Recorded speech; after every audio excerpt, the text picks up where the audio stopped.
할렐루야, 반갑습니다. 금일은 성령의 보내심을 받아 라는 제목으로 말씀 나누겠습니다. 오늘 함께 찾으실 말씀은 사도행전 13장 1절부터 5절 말씀입니다. 안디옥 교회의 선지자들과 교사들이 있으니 곧 바나바와 니게르라 하는 시므온과 구레네 사람 루기오와 분봉왕 헤롯의 젖동생 마나엔과 및 사울이라. 주를 섬겨 금식할 때에 성령이 이르시되 내가 불러 시키는 일을 위하여 바나바와 사울을 따로 세우라 하시니 이에 금식하며 기도하고 두 사람에게 안수하여 보내니라. 두 사람이 성령의 보내심을 받아 실루기아에 내려가 거기서 배 타고 구브로에 가서 살라미에 이르러 하나님의 말씀을 유대인의 여러 회당에 전할세 요한을 수행원으로 두었더라. 아멘. 스테반의 순교와 박해로 인해서 흩어진 초대교회가 이번에는 헤롯 왕으로 인해 박해를 받게 됩니다. 이 헤롯이 초대 예루살렘 교회의 목자인 야고보를 죽이자 유대인들이 매우 기뻐했습니다. 이것을 본 헤롯이 이번에는 사도 베드로를 옥에 잡아 가두게 됩니다. 그런데 하나님께서는 이 베드로를 기적과 같은 놀라운 방법으로 안전하게 탈옥을 시켜 주십니다. 뿐만 아니라 하나님의 교회를 박해한 헤롯을 하나님께서 치셨습니다. 사도행전 12장 23절. 헤롯이 영광을 하나님께로 돌리지 아니하므로 주의 사자가 곧 치니 벌레에게 먹혀 죽으니라. 하나님의 말씀은 흥왕하여 더하더라. 아멘.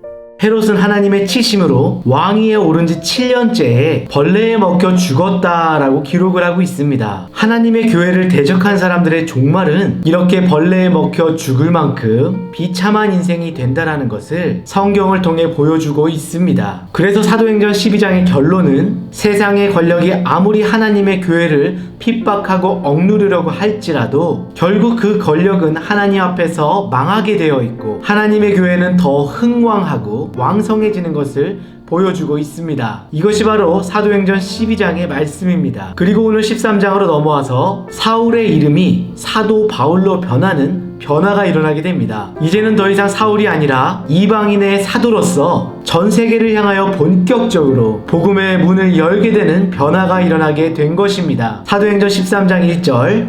안디옥 교회의 선지자들과 교사들이 있으니 곧 바나바와 니게르라 하는 시므온과 구레네 사람 루기오와 분봉왕 헤롯의 젖동생 마나엔과 및 사울이라. 여기 1절에 나타난 안디옥 교회의 지도자들을 보면 인종과 계층의 다양성이 있습니다. 이 5명의 리더십 중에 바나바와 바울을 제외하고 니게르라 하는 시므온이 있었습니다. 니게르는 검은 피부색을 뜻하죠. 즉 흑인이었을 것으로 추정됩니다. 그리고 구레네 사람 루기오가 있었다라고 나와 있습니다. 또 예수님을 신문하고 침례 요한을 살해했던 분봉왕 헤롯 안티파스의 젖동생 마나엔이 있었습니다. 이 마나엔은 헤롯 안티파스와 함께 한 유모 밑에서 같은 젖을 먹고 자란 왕족이었습니다. 예루살렘 교회와 달리 안디옥 교회는 인종과 국적과 사회 계급적인 배경을 가진 사람들이 함께 섞여 있었습니다. 자기 민족, 자기 계급 안에만 만족하려 했던 예루살렘 교회와는 달리 복음 전파라는 한 목적을 가지고 서로의 다양성을 인정하고 성도 간의 모든 차를 극복한 한 성령 안에서 사랑으로 하나 된 교회였습니다. 우리는 오늘 본문을 통해서 안디옥 교회에 대한 2가지 교훈을 배울 수가 있습니다. 첫 번째 교훈은 안디옥 교회에는 건강한 리더들이 있었습니다. 사도행전 13장 1절.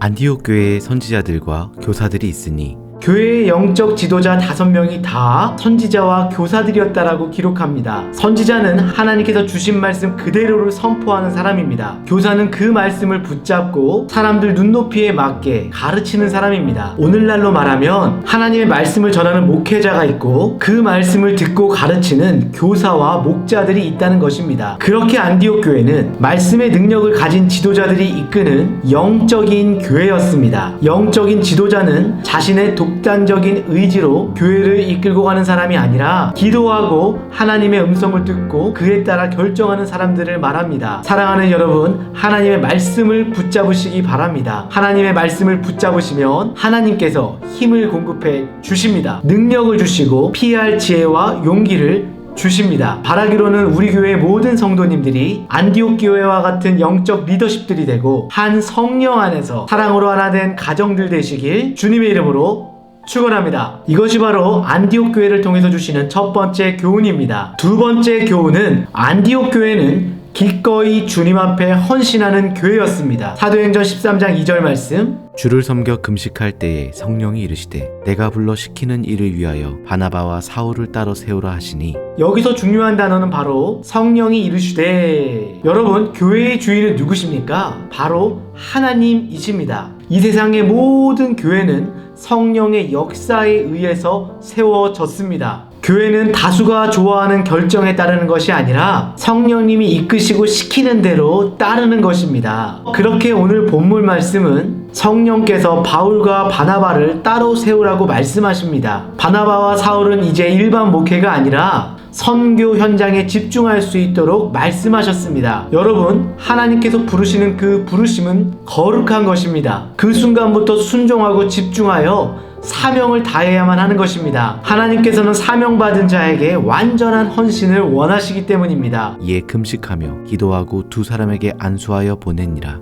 안디옥 교회는 성령님이 시키시는 사역을 위해서 금식하고 기도했다라고 기록하고 있습니다. 그렇다면 안디옥 교회는 어떤 일에 순종했습니까? 더 많은 영혼을 구원하고자 하는 성령의 뜻에 순종하여서 사랑하는 바나바 목사님과 그리고 바울 목사님을 복음 전파를 위해 이방 땅으로 파송을 결정했다라는 것입니다. 그냥 보낸 것이 아니라 바울과 바나바의 사역을 감당하기 위해서 희생과 헌신과 섬김으로 하나님 앞에 최고를 드리기 위해 그 뜻에 순종하고 주의 손에 온전히 맡겨 드린 것입니다. 사랑하는 성도 여러분, 오늘 하나님께서 여러분 양무리의 분가를 원하신다면 어떻게 하시겠습니까? 우리 안에 가장 중요하다라고 생각하는 사람을 다른 곳으로 보내라고 하신다면 기꺼이 보내실 수가 있겠습니까? 양무리에 매우 중추적이고 엔진과도 같은 절대로 포기하기 힘든 사람을 쉽게 보낼 수가 있을까요? 오늘 안디옥 교회가 칭찬받은 것은 하나님의 복음과 이 선교를 위해서 자신들이 그토록 사랑하고 아끼던 리더를 하나님의 뜻에 온전히 맡겨드린 것입니다. 여러분, 그렇습니다. 인생에는 시즌이 있습니다. 만나서 좋을 때가 있으면 아쉽지만 좋은 사람들과 헤어져야 될 때가 있습니다. 그러나 우리가 마냥 그것을 서러워하고 슬퍼만 해서는 안 됩니다. 크리스천들은 만남과 헤어짐 속에서도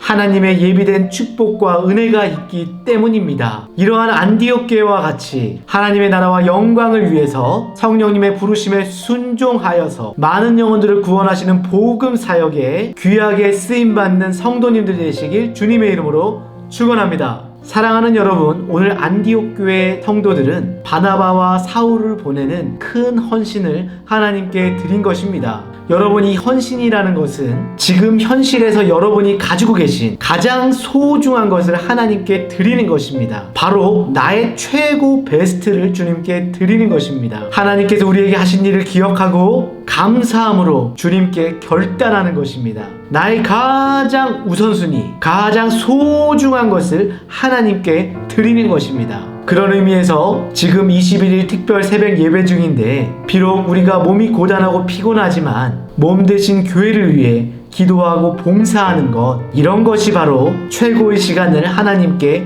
드리는 것입니다. 나의 최고를 하나님께 드리는 것입니다. 하나님께서도 우리에게 최고의 헌신을 주셨습니다. 바로 하나밖에 없는 독생자 아들 예수 그리스도를 우리에게 주셨습니다. 당신께서 모든 슬픔을 짊어지시고 그 모든 십자가의 고통을 홀로 담당하게 하셨습니다. 하나님은 이렇게 우리에게 최고의 헌신을 주셨는데, 우리는 지금 하나님 앞에서 어떤 것으로 헌신하고 있습니까? 저는 목회자이기 때문에 당연히 성도들에게 집중합니다. 말씀으로 양육하고 신방하는 시간이 아깝지가 않습니다. 왜냐하면 사명이 있기 때문에 바빠도 즐겁고 힘들어도 즐겁게 생각합니다. 힘들지 않아서가 아니라 최고를 드리기 위해서 기쁘게 감당할 수 있는 것입니다. 우리 인생 가운데는 하나님께서 우리를 쓰고자 하시는 성령님의 부르심의 때가 있습니다. 훈련되지 않은 군인이 전쟁에 투입될 수 없듯이 사명이란 훈련되고 준비된 자들의 것입니다. 여러분들도 자녀들을 위해서 공부시키시고 학원도 보내시고 계시지 않습니까? 여러분들도 다 삶 가운데 자녀들에 대한 나름대로의 계획이 있는데 하나님께서 여러분들 각자에 대한 계획이 없으시겠습니까? 여러분들이 자녀를 준비하고 훈련시키듯이 하나님께서는 이미 여러분들의 어린 시절부터 공부하게 하시고 이런저런 관계도 맺게 하시고 비전 주시고 꿈 주시고 믿음 주셔서 정결한 하나님의 그릇으로 훈련시켜 주셨습니다. 여러분, 우리가 쓰임받는다는 것 우리가 택한 것이 아닙니다. 이사야서 43장 1절에서 3절까지를 보면 너를 지으신 이가 말씀하시느니라. 너는 두려워하지 말라. 내가 너를 구속하였고 내가 너를 지명하여 불렀나니 너는 내 것이라.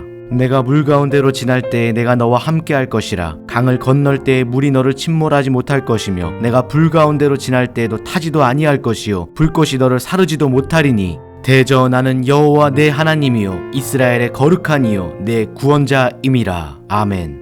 내가 너를 지명하여 불렀나니 너는 내 것이라, 내 것이라. 여러분, 우리가 원해서 택한 것이 아닙니다. 하나님께서 이끄시고 붙잡아 주셨기 때문에 여기까지 온 것입니다. 하나님의 부르심을 받은 사람들은 지금 방금 읽은 그 말씀처럼 그 부르심 가운데 물이 우리를 침범하지 못하고 불꽃이 우리를 사르지 못합니다. 왜냐하면 그 사명을 허락하신 분이 우리의 구원자 되신 여호와 하나님이시기 때문입니다. 그렇기 때문에 오늘도 우리는 믿음 가운데 담대하게 이 거친 세상 속에서 전진할 수 있는 것입니다. 그렇습니다. 하나님께서는 여러분과 저에게 최고의 헌신을 원하십니다. 하나님께서는 그 사람을 쓰시기 위해서 신실하고 성실한 사람, 믿음 좋은 사람을 부르실 것입니다. 그리고 준비되고 훈련되어진 사람을 사용해 주실 것입니다. 우리 여의도 침례교회 성도님들도 오늘의 안디옥 교회 성도들과 같이 말씀 충만, 기도 충만, 성령 충만한 교회가 되고 이 어두운 세상 가운데 주님의 나라와 영광을 위해 하나님의 부름에 응답하시는 헌신된 한 사람 한 사람 되시길 주님의 이름으로 축원합니다. 기도하시겠습니다. 하나님 아버지, 우리에게 영원한 생명을 주시기 위해서 아프고도 쓰린 눈물과 고통을 참으시고 하나뿐인 아들 독생자 예수 그리스도를 후회 없이 기쁨으로 우리를 위해 이 땅 가운데 최고의 사랑과 헌신으로 보내주심에 감사를 드립니다. 하나님께 가장 최고의 헌신을 드렸던 안디옥 교회처럼 오늘 우리의 삶에도 주님 말씀하시고 우리를 부르실 때 가장 최고의 헌신을 기쁘게 드릴 수 있는 축복된 믿음의 성도들 될 수 있도록 인도하여 주옵소서. 우리의 삶에 감당할 수 없는 문제와 고통이 닥쳐올지라도 내가 너를 구속하였고 내가 너를 지명하여 불렀나니 너는 내 것이라 말씀하신 능력의 하나님의 말씀을 기억하고 우리가 물 가운데 지날 때 물이 침몰치 못하도록 도와주시고 불 가운데로 지날 때 불꽃이 우리를 사르지 못하게 하시며 우리의 인생을 가로막던 수많은 장애물들이 기도의 권세 앞에 뚫려지게 하여 주옵소서. 하나님의 나라를 이 세상 가운데 선포하고 하나님의 위대한 일을 헌신으로 감당하는 하나님의 영광된 백성들 될 수 있도록 축복하여 주시옵소서. 이 모든 말씀 예수님의 이름으로 간절히 기도드립니다. 아멘. 말씀을 적용해 보겠습니다. 첫 번째, 선교는 헌신과 희생의 열매입니다. 그렇다면 여러분은 어떤 일에 헌신하고 계십니까? 함께 나누어 보시기 바랍니다. 두 번째, 우리 교회와 내가 하나님께 칭찬받는 교회가 되기 위해서는 어떻게 해야 할까요? 함께 나누어 보시기 바랍니다. 그럼 한 주간도 주 안에서 승리하시길 바랍니다. 감사합니다.